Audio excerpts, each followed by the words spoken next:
Hello all of you, welcome back to my channel. मैं आज आप लोगों के लिए लेकर आ चुकी हूँ एक कलेक्टिव रीडिंग जिसका टॉपिक रहने वाला है कि आपकी सभी परेशानियाँ, आपकी लाइफ में जो भी टेंशन है, जो भी प्रॉब्लम है, वो कब खत्म होंगी। यानी आपकी सारी परेशानियाँ, आपका सारा दुख जो है वो कब खत्म होगा।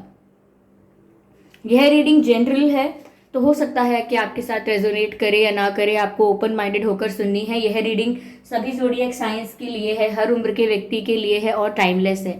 यानी जब भी आप इस वीडियो को देख रहे हैं, जब भी आप इस वीडियो तक पहुंचे हैं, यह रीडिंग आपके साथ तभी रेजोनेट करेगी, फिर चाहे आप इस वीडियो तक कितने भी महीने, हफ्तों या सालों बाद क्यों ना पहुंचे हों। ओके, अगर आप ड्रीम टैरो चैनल पर पहली बार आए हैं और आपने अब तक सब्सक्राइब नहीं किया है तो मैं आपसे रिक्वेस्ट करना चाहूँगी कि सब्सक्राइब ज़रूर करें और बेल आइकन को प्रेस करना ना भूलें, ताकि जब भी मैं कोई रीडिंग लेकर आऊँ, जब भी मैं कोई वीडियो लेकर आऊँ, सबसे पहले आप उसे देख पाएँ। ओके व्यूअर्स, एक और ज़रूरी सूचना कि मैं पर्सनल रीडिंग नहीं प्रोवाइड करती हूँ। I do not provide personal readings. तो अगर कोई मेरे नाम से, मेरे चैनल के नाम से या किसी और के नाम से भी आपको कोई व्हाट्सएप नंबर, कॉन्टैक्ट डिटेल देता है कमेंट्स में, तो उसका विश्वास ना करें। वो एक फ्रॉड है, स्कैम है, क्योंकि मैं पर्सनल रीडिंग्स नहीं प्रोवाइड करती। ओके, तो व्यूअर्स, ये रीडिंग जनरल है, कलेक्टिव है, तो ओपन माइंडेड होकर सुनिएगा। हो सकता है कुछ मैसेजेस आपसे मैच करें, हो सकता है कुछ ना भी करें। ओके व्यूअर्स, तो चलिए देखते हैं कि आपके दुख कब खत्म होंगे, आपकी सभी परेशानियां कब खत्म होंगी। एस ऑफ वैंस पहला जो कार्ड आया है वो है एस ऑफ वैंस, ठीक है। The emperor, okay,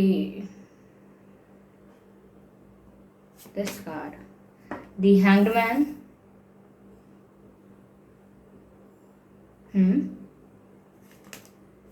two of cups, interesting interesting. Okay viewers, तो आपकी सभी परेशानियां कब खत्म होंगी। पहली चीज जो यहाँ पर नजर आती है व्यूअर्स, देखिए, टैरो रीडिंग में कोई आपको एग्जैक्ट टाइम नहीं बता सकता कि इस तारीख को इतने दिन बाद या इतने महीने बाद प्रॉब्लम खत्म हो जाएगी, लेकिन सिचुएशन बता सकते हैं, परिस्थिति बता सकते हैं कि कैसी परिस्थिति होगी, कैसी सिचुएशन होगी जब आपकी परेशानी खत्म हो सकती है, वो क्या मोमेंट होगा। तो वही हम देखने की कोशिश कर रहे हैं यहाँ पर। मुझे ऐसा लगता है व्यूअर्स, प्रॉब्लम्स यहाँ पर आपकी लव लाइफ को लेकर है, यहाँ पर ऐसा लगता है मुझे यहाँ पे। तो आपकी लव लाइफ को लेकर तो यहाँ प्रॉब्लम्स दिख रहे हैं, मुझे ऐसा लग रहा है लव लाइफ में इशू है। और ओवर थिंकिंग भी एक प्रॉब्लम की वजह है। आपका जो सोचना है, आपका जो ओवर थिंकिंग का पैटर्न है, वो छोटी से छोटी समस्या को भी बड़ा दिखाता है। मुझे ऐसा भी लगता है व्यूअर्स कि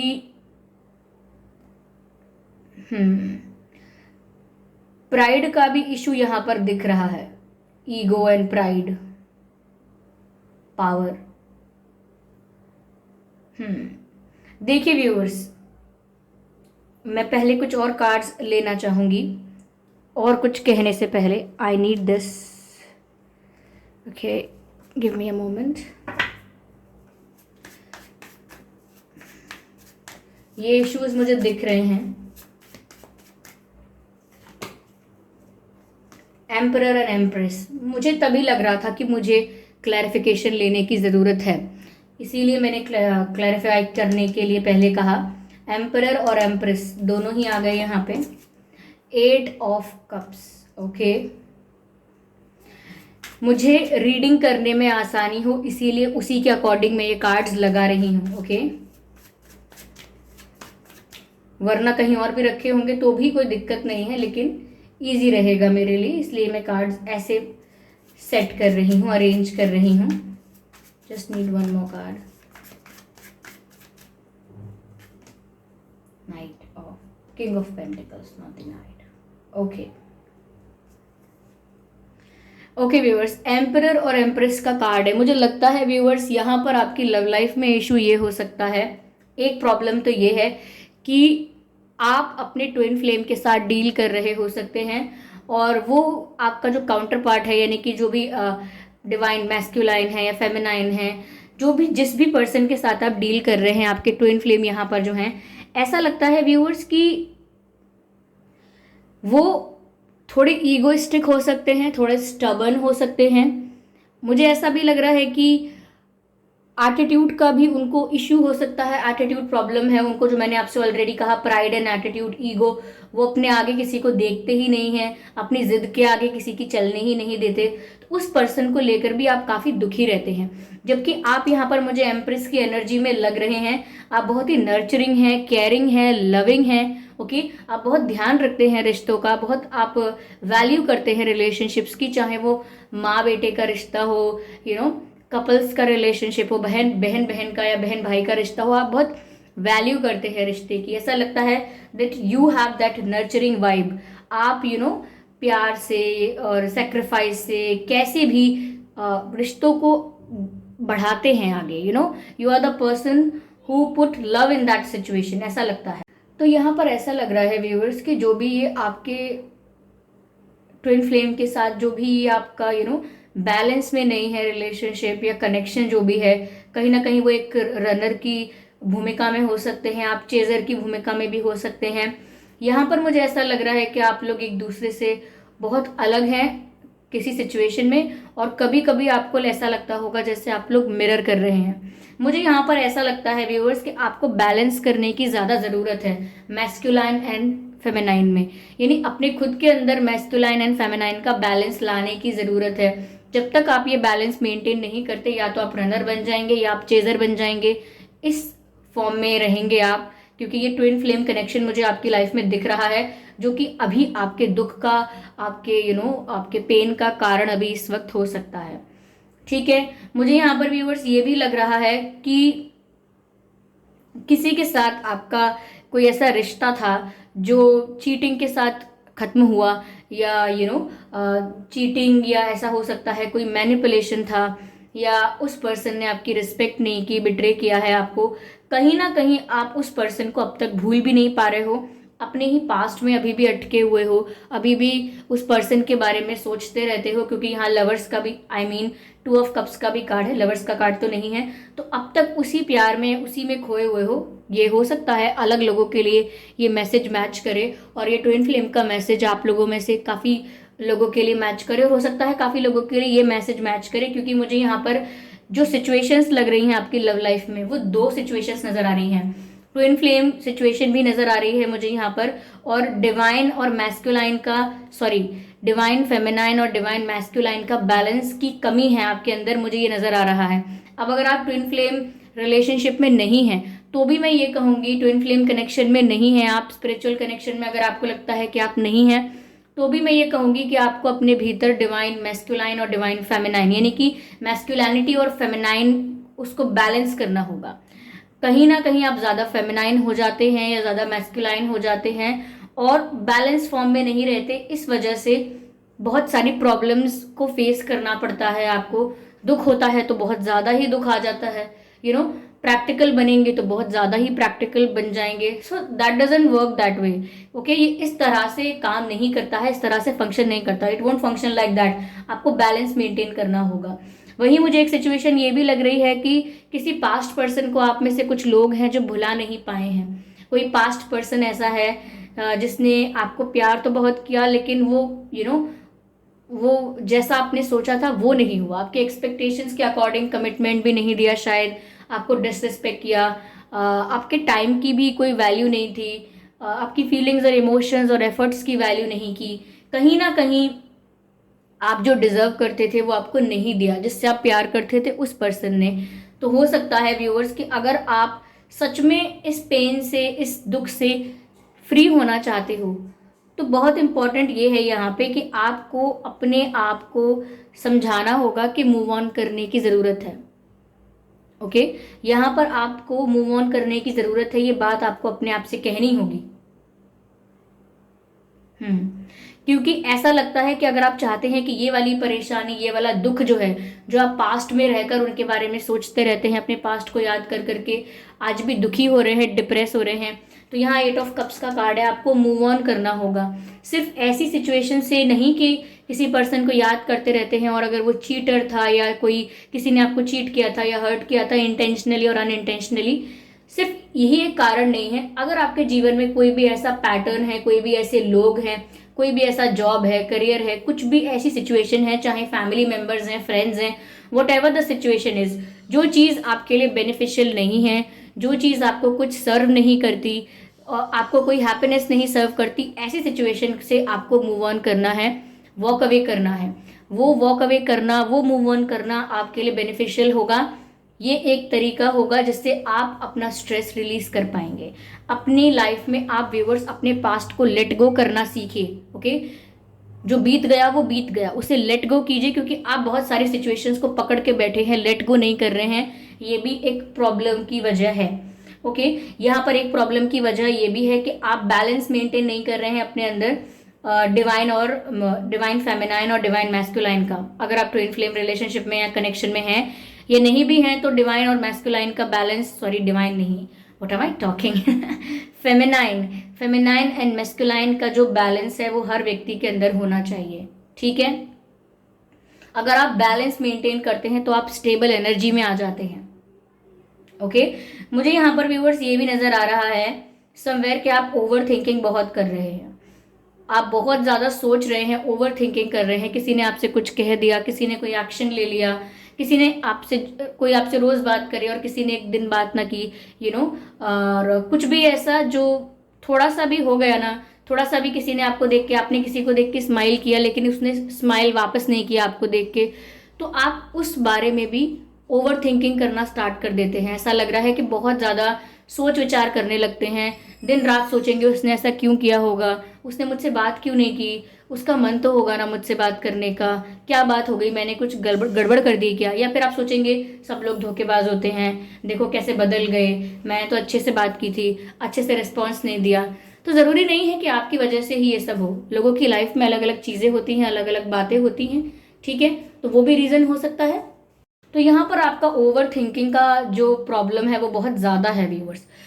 सपोज आप अपने पर्सन को कॉल करते हैं, वो आपका कॉल उठा के आपसे बात करते हैं, लेकिन किसी दिन अगर नहीं किया, एक दो कॉल इग्नोर हो गए, तो आप बहुत ज़्यादा ओवर थिंकिंग कर सकते हो। ये सिर्फ छोटे छोटे एग्जाम्पल्स हैं, मैं ये नहीं कह रही लिटरली आप ऐसा करते हो, लेकिन ओवर थिंकिंग आप बहुत ज़्यादा करते हो, ऐसा यहाँ पर लग रहा है। ठीक है, चाहे फैमिली में हो, चाहे करियर की वजह से हो, चाहे लव लाइफ की वजह से हो, लेकिन आप सोच बहुत रहे हो। मुझे ऐसा लग रहा है व्यूवर्स कि आपके ओवर थिंकिंग करने की वजह से जो इस परेशानी का हल है, जो भी टेंशन आप ले रहे हो, उसका जो भी समाधान है, जो भी सोल्यूशन है, कहीं ना कहीं वो आपके सामने ही होता है, लेकिन आप उसे देख नहीं पाते। ओके, जब कहते हैं ना कि हम किसी प्रॉब्लम का सोल्यूशन ढूंढते हैं और बहुत पैनिक कर रहे होते हैं क्योंकि हम उस प्रॉब्लम में होते हैं, तो हमारे जो बड़े होते हैं हमें वो यही सलाह देते हैं, यही गाइड करते हैं कि पहले शांत हो जाओ, पहले शांत हो जाओ, रिलैक्स हो जाओ, तभी समझ में आएगा कि आगे क्या करना है। हड़बड़ाहट में समझ में नहीं आएगा क्या करना है आगे, या फिर ओवर थिंकिंग करोगे, पैनिक करोगे, तो समझ में नहीं आएगा कि क्या करना है। तो यहाँ पर गाइड भी यही किया जाता है कि अगर कॉन्शियसली एक अच्छा डिसीजन लेना है तो उसके लिए रिलैक्स होना पड़ेगा, कामली ले सकते हैं उस डिसीजन को। ओके, तो थोड़ा काम डाउन होकर ही ले सकते हैं। तो ऐसा लग रहा है ओवर थिंकिंग करने की वजह से जवाब आपके आसपास ही होता है, लेकिन आप उस तक पहुंच नहीं पाते। ओके, ओवर थिंकिंग करने की वजह से सोल्यूशन आपके आसपास ही होता है, लेकिन आप उस तक पहुंच नहीं पाते। ऐसा होता है, कभी कभी ऐसा होता है ना कि चश्मा आप अपने सर पे लगा लेते हैं और फिर सब जगह ढूंढते रहते हैं, क्योंकि दिमाग जो है वो स्ट्रेस में है, रिलैक्स नहीं है आप। और ये छोटी सी बात बताई मैंने, बहुत बार ऐसा होता है कि जब हम पैनिक करते हैं तो हम प्रॉब्लम का सल्यूशन नहीं ढूंढ पाते। जैसे हम मीटिंग में हैं या क्लासरूम में हैं, कहीं हैं, और हमारा फ़ोन रिंग कर रहा है, फ़ोन बज गया, कॉल आ गई किसी की, तो हम जानते हैं उसे कैसे बंद करना है, क्या करना है, लेकिन इतनी भीड़, इतने लोगों के बीच में अचानक से आपका फ़ोन बजने लगे तो आप इतने घबरा जाते हैं, इतना पैनिक करते हैं कि आपको पता है कॉल कैसे कट करनी है, कैसे डिस्कनेक्ट करनी है, लेकिन आप नहीं कर पाते हैं। कुछ भी दबा रहे हैं लेकिन ऑफ नहीं हो रहा है, बंद नहीं हो रहा है, आप कह रहे हैं क्या हो गया क्या हो गया। वो क्यों होता है? क्योंकि आप पैनिक कर रहे हैं, एकदम से कॉल आ गया, एकदम से आप झटपटा गए। तो वही बात है कि जब तक आप पैनिक मोड में आकर कुछ ढूंढेंगे, कुछ करना चाहेंगे, तो चाहे सॉल्यूशन कितना भी इजी हो और कितना भी आपके रीच में हो, आप उस सॉल्यूशन तक पहुंच नहीं पाएंगे। तो एक प्रॉब्लम का सॉल्यूशन ये है कि ओवर थिंकिंग करना कम कर दें, या तो मैं कहूँगी बिल्कुल ही बंद करें। ठीक है, ओवर थिंकिंग आप कम करें, उससे क्या होगा, क्लैरिटी आएगी। क्लैरिटी से क्या होगा, जो है वो आपको साफ साफ दिख पाएगा, यानी कि सॉल्यूशंस हैं, कुछ क्वेश्चंस के आंसर्स हैं, वो आपको साफ साफ नजर आएंगे। अगर आपके चश्मे पे, आपकी ऐनक पे धूल जम जाएगी तो नहीं दिखेगा, उसको साफ करना पड़ेगा, तभी सब कुछ साफ साफ नजर आएगा। तो वो चीज यहाँ पर दिख रही है। ओके, यहाँ पर मुझे व्यूअर्स ये भी नजर आता है, हो सकता है कि आप इस वजह से भी थोड़े टेंशन में हो सकते हैं कि स्टेबिलिटी नहीं मिल रही है आपको, या तो फाइनेंशियल स्टेबिलिटी नहीं मिल रही है, या आपकी लव लाइफ में आपको स्टेबिलिटी नहीं मिल रही है। आपके जो भी पर्सन हैं उन्होंने आपको कुछ स्टेबल ऑफर नहीं किया है। थोड़ा मुझे ये भी लग रहा है 60% कि हो सकता है कि आपके करियर में आपको स्टेबिलिटी नहीं मिल रही है, आपके फाइनेंसेस में आपको स्टेबिलिटी नहीं मिल रही है, लेकिन उसके लिए व्यूअर्स बहुत जल्दी स्टेबिलिटी आने वाली है। ओके, आपने सही डायरेक्शन में एफर्ट्स लिए हैं तो बहुत जल्दी फाइनेंशियल स्टेबिलिटी भी आ जाएगी। और अगर आप वेट कर रहे थे कि आपकी लव लाइफ में या आपकी लव लाइफ में, या आप चाहते थे कि मैरिज प्रपोजल मिले आपको, तो वो स्टेबिलिटी भी आपकी तरफ आ रही है, यानी कि कोई स्टेबल ऑफर आपकी तरफ आ सकता है। तो मुझे फाइनेंसेस को लेकर भी यही लग रहा है, और साथ ही साथ मुझे आपकी लव लाइफ को लेकर भी यही लग रहा है कि कुछ स्टेबल आपकी तरफ आ सकता है। यस, मुझे ये भी लगता है व्यूअर्स कि ये आपका जो करियर है वो स्टेबल हो जाएगा, आपकी लव लाइफ है जो स्टेबल हो जाएगी। इसके लिए आपको अपना कम्युनिकेशन और अपना कॉन्फिडेंस मेंटेन करना होगा। यानी आपकी कम्युनिकेशन स्किल्स तो अच्छी हैं, लेकिन आप उन्हें यूटिलाइज नहीं कर पाते ज़रूरत के हिसाब से। यानी कि आप अच्छे से बात कर सकते हैं, आपका कम्युनिकेशन स्किल इतना अच्छा है कि वो किसी को कन्विंस करने के, किसी को इंस्पायर करने के, किसी को इन्फ्लुएंस करने के काम आ सकता है, लेकिन फिर भी आप उस कम्युनिकेशन को इतना यूटिलाइज नहीं करते। you know that you have that power in your communication but you do not use that। ठीक है, मतलब आप जानते हैं कि आप ये सब कर सकते हैं, लेकिन आप करते नहीं हैं। तो यहाँ पर आपको अपने कम्युनिकेशन स्किल्स पर वर्क करने की ज़रूरत भी है। इसको पॉलिश भी कीजिए इस स्किल को, और इसको यूटिलाइज कीजिए, क्योंकि talent without practice is nothing. Okay, अगर आपके पास कुछ हुनर है, कुछ काबिलियत है, अगर आप उसको प्रैक्टिस नहीं करते रहेंगे, उसको पॉलिश नहीं करते रहेंगे, तो वो बेकार है। तो यूटिलाइज कीजिए। अगर आपकी कम्युनिकेशन स्किल्स को आप यूटिलाइज करेंगे प्रॉपरली अपनी लाइफ में, कॉन्फिडेंट रहेंगे अपनी लाइफ में, अपने कम्युनिकेशन को लेकर, आप क्या कह रहे हैं उस बात को लेकर, तो मुझे लगता है फाइनेंशियल स्टेबिलिटी भी जल्दी आ रही है। और अगर आप चाहते हैं कि कोई स्टेबल ऑफर आए लव लाइफ में, तो वो भी मिल रहा है। ओके, यस, कुछ लोगों के लिए मुझे लग रहा है 8 हफ्तों में ये कुछ बदलाव देखने को मिल सकता है। कुछ लोगों के लिए मुझे 5 वीक्स या 5 मंथ लग रहा है। यस, इवन यस व्यूअर्स, मुझे यहां पर यह भी लगता है कि ईगो और प्राइड को भी आप बीच में ना आने दें, अपने प्यार के बीच में ना आने दें, अपने रिश्तों के बीच में ना आने दें। हो सकता है कुछ अचीव करने के बाद थोड़ा आप ईगोइस्टिक हो जाएं, आपको ये रियलाइज ना हो, थोड़ा एटीट्यूड आप में आ जाए, तो फिर वही बात मैं कहूँगी, बैलेंस करने की ज़रूरत है आपको। फेमिनाइन एनर्जी और मैस्कुलाइन एनर्जी, ये सब बैलेंस कीजिए आप। एक ही इंसान के अंदर इस चीज़ का बैलेंस होना चाहिए, तभी स्टेबिलिटी मिल पाती है। तो ये कुछ इश्यूज हैं और इनके ये सॉल्यूशंस हैं जिन पर आपको गौर करना चाहिए। ओके व्यूअर्स, तो ये थी रीडिंग। आई होप ये रीडिंग आपके लिए रिलेटेबल रही है, हेल्पफुल रही है। इस रीडिंग ने आपको थोड़ा बहुत गाइड किया है। अगर किया है तो मुझे कमेंट करके ज़रूर बताएं। वीडियो को लाइक करना बिल्कुल ना भूलें। सब्सक्राइब करिए ड्रीम टैरो चैनल को और बन जाए ड्रीम टैरो फैमिली का हिस्सा। ओके, और बेल आइकन को ज़रूर प्रेस करें ताकि जब भी मैं कोई रीडिंग लेकर आऊँ सबसे पहले व्यूअर्स आप उसे देख पाएँ। ओके व्यूअर्स, और वीडियो को लाइक ज़रूर करें, कमेंट करके बताएं एक्यूरेटली 100% मैच हुआ है या 70, 80, 90 कितने % मैच हुआ है, कमेंट करके ज़रूर बताएं। ओके, और एक ज़रूरी सूचना कि मैं पर्सनल रीडिंग नहीं प्रोवाइड करती हूँ, तो अगर कमेंट बॉक्स में कोई मेरे नाम से, मेरे चैनल के नाम से या XYZ किसी के नाम से भी आपको कोई भी कॉन्टैक्ट नंबर, व्हाट्सएप नंबर कुछ भी प्रोवाइड करता है कमेंट्स में, तो कमेंट्स में दिए हुए नंबरों का, कमेंट्स में दिए हुए कॉन्टैक्ट डिटेल का विश्वास ना करें, ठीक है, क्योंकि वो एक फ्रॉड और स्कैम भी हो सकता है। ठीक है, तो अगर कमेंट बॉक्स में कोई व्हाट्सएप नंबर, मोबाइल नंबर देता है तो उसका विश्वास ना करें। ओके, चलिए फिर मिलते हैं अगली रीडिंग में। तब तक के लिए bye bye family, bye bye angels, love you all, bye bye.